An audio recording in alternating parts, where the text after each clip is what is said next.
et sœurs, bonjour et bon dimanche. Aujourd'hui, dimanche 11 décembre 2022, nous célébrons le troisième dimanche de l'Avent de l'année A.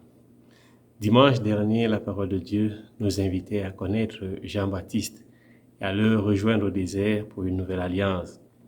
L'exode au désert était accomplissement de la prophétie du prophète Osée. Cet exode est un exode de purification à travers le baptême et un exode de conversion à travers la confession des péchés. Cet exode était aussi l'occasion de rencontrer le Messie, celui qui vient derrière Jean, celui qui est plus fort que Jean, celui qui baptise par l'Esprit dans le feu. J'aimerais ouvrir le partage, l'homélie de ce dimanche, à travers cette expression qui doit être considérée comme une appellation ou comme un titre, celui qui vient. Les différentes traductions mettent l'accent sur le sujet qui vient. En anglais, par exemple, on a traduit « the one who comes » ou encore « he who comes » or « the expected one ». En italien, ils disent « colui que viene ». En latin, « tu es qui venturus ». En espagnol, « eres tú el que ha de venir ». Toutes ces traductions mettent un accent sur le sujet qui vient. Mais le verbe grec est un participe présent moyen et peut donc prendre la valeur active et passive ou passive. Et comme valeur active, l'accent est mis sur le sujet qui vient. Comme valeur passive, l'accent est mis sur l'événement. Le latin a traduit venturus avec la valeur d'un futur immédiat. L'on pourrait mieux traduire par deux expressions latines, adveniente et ineunte. Adveniente peut traduire un événement en cours, un événement en réalisation. Le Messie est présent. Alors que ineunte traduit un événement en réalisation mais qui s'actualise, qui n'a pas de terme, un événement récurrent. Donc l'événement du Messie est donc un événement qui est en motion, qui est en mouvement. Et Saint Paul, dans la deuxième lecture, utilise le symbole de la récolte en parlant d'une récolte précoce et d'une récolte tardive. Donc celui qui doit venir est un personnage déjà présent, déjà actif. Et donc ne peut plus donner la possibilité à un autre d'arriver parce qu'il est déjà en action. Ainsi donc la demande de Jean-Baptiste ne naît pas d'un doute, comme beaucoup de commentateurs le disent, mais cette demande, cette question vient d'un désir, d'une certitude pour les disciples.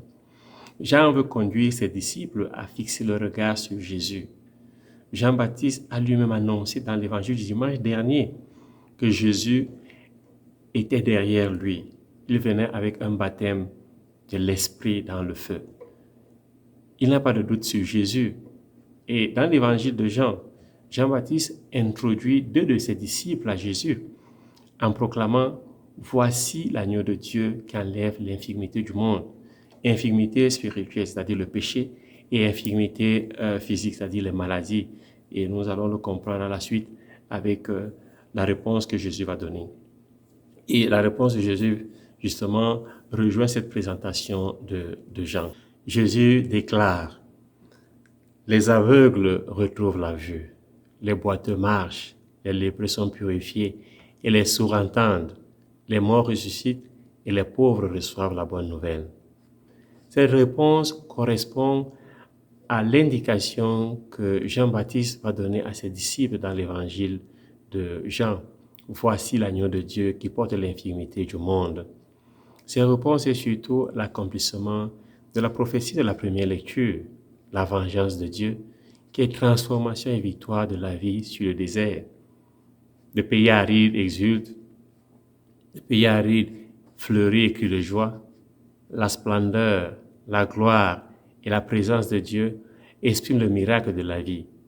Jésus est donc ce Messie qui apporte beauté, qui apporte splendeur, qui apporte joie, qui apporte salut et vie. Jésus apporte la vengeance, la revanche, pas à la manière du monde, mais en apportant la joie, en apportant le bonheur, en luttant contre le mal physique et spirituel. La question de Jean-Baptiste est pour ses disciples et pour nous aujourd'hui. Jean nous invite à fixer le regard sur Jésus le Messie.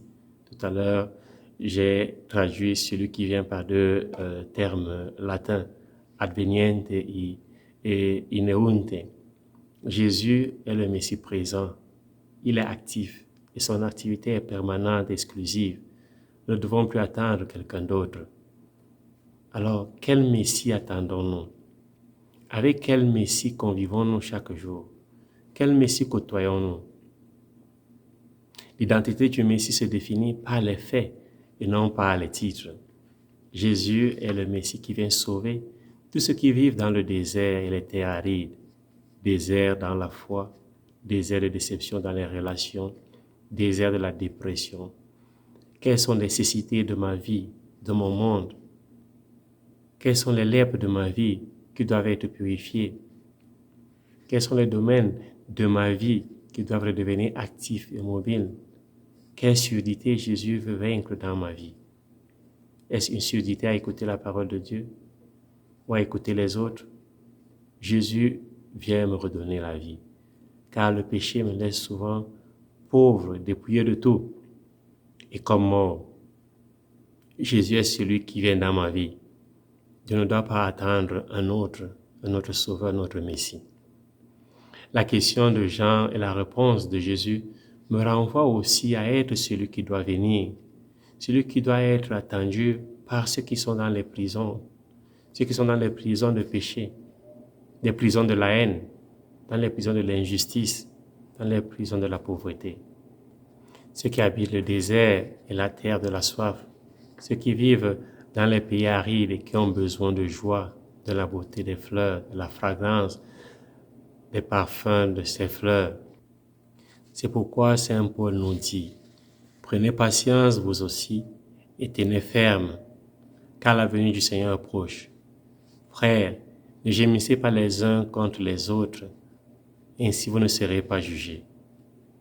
Frères et sœurs, aujourd'hui, l'humanité se demande comme Jean, chers chrétiens, chers disciples de Jésus, êtes-vous ceux qui doivent venir ou devons-nous attendre d'autres? La réponse à donner est celle de Jésus. Les aveugles retrouvent la vue, les boiteux marchent, les lépreux sont purifiés, les sourds entendent, les morts ressuscitent et les pauvres reçoivent la bonne nouvelle. Chers amis chrétiens, pouvons-nous vraiment donner cette réponse comme Jésus dans notre société, dans notre église, dans nos familles, dans nos lieux de service? Les aveugles retrouvent-ils la vue? Les boiteux marchent-ils? Les lépreux sont-ils purifiés dans notre monde? Les sourds entendent-ils? Les morts ressuscitent-ils? Les pauvres reçoivent-ils la bonne nouvelle, frères et sœurs? Si pour nous Jésus est celui qui vient, nous devons à notre tour, comme chrétiens, nous conformer à lui, répondre comme lui, donner la même réponse au monde qui nous pose la question de Jean-Baptiste. Je partage avec vous cette belle histoire.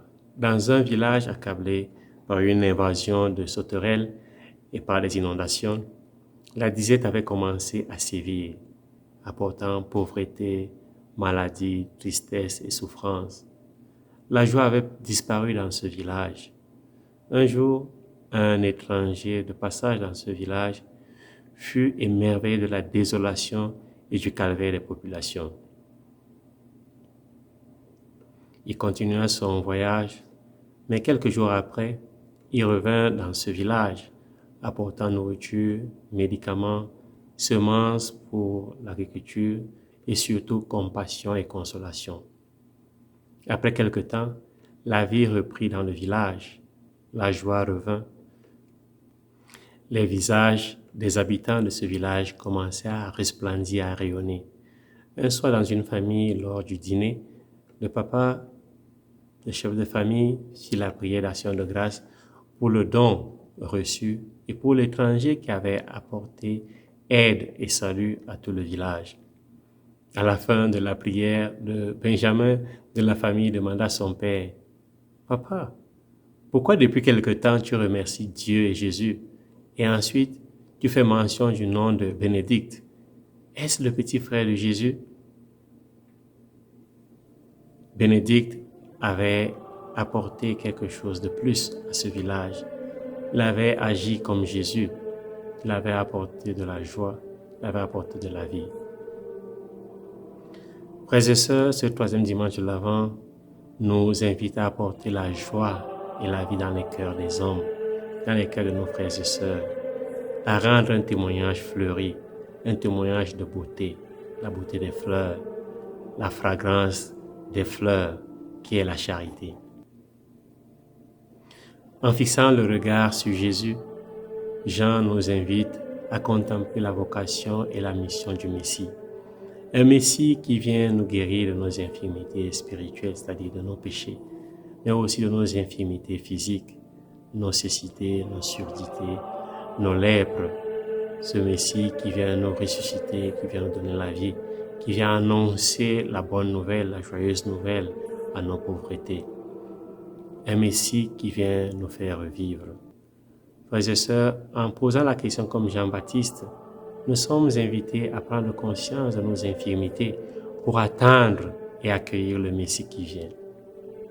En répondant comme Isaïe et Jésus, nous devons faire réjouir le désert et la terre de la soif, faire exulter et fleurir le pays aride, couvrir de fleurs la steppe et inonder le monde de joie.